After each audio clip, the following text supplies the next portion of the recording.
বুধবার রাতে একটি আমল করে আপনি আল্লাহ তাআলার কাছে যা চাইবেন আল্লাহ তাআলা আপনাকে তাই দান করবেন। এটি হলো আল্লাহ তাআলার দুইটি খাস নাম। আল্লাহ তাআলার নামের পাওয়ার রয়েছে। আল্লাহ তাআলা পবিত্র কোরআনের মধ্যে বলেছেন, ওয়ালিল্লাহিল আসমাউল হুসনা ফাদউহু বিহা।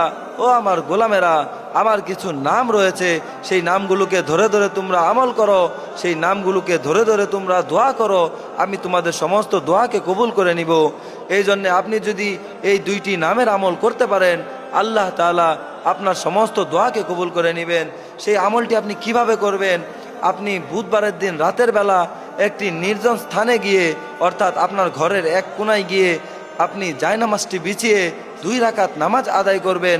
2 রাকাত নামাজ আদায় করার পরে আপনি সেই স্থানে বসে একবার দুরূদ শরীফ পাঠ করবেন। আল্লাহুম্মা সাল্লি আলা মুহাম্মদ ওয়া আলা আলিহি ওয়া আসহাবিহি আজমাইন, অথবা আপনি বলতে পারেন সাল্লাল্লাহু আলাইহি ওয়াসাল্লাম, অথবা আপনি অন্য কোনো দুরূদ শরীফ পাঠ করবেন।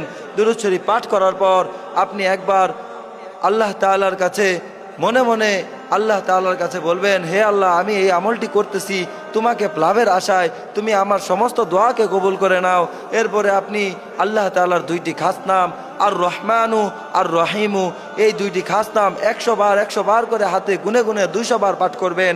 এবং তারপর আপনি আরেকবার দুরূদ শরীফ পাঠ করবেন। দুরূদ শরীফ পাঠ করার পরে আপনি আল্লাহ তাআলার কাছে হাত তুলে আল্লাহ তাআলার কাছে কান্না করে দোয়া করবেন। আল্লাহ তাআলার কাছে আপনি কান্না করে দোয়া করে যা চাইবেন আল্লাহ তাআলা আপনাকে তাই দান করবেন। আল্লাহ তাআলা আপনাকে সমস্ত বালা মুসিবত থেকে দূরে রাখবেন এবং আল্লাহ তাআলা আপনার সমস্ত দোয়াকে কবুল করে নেবেন।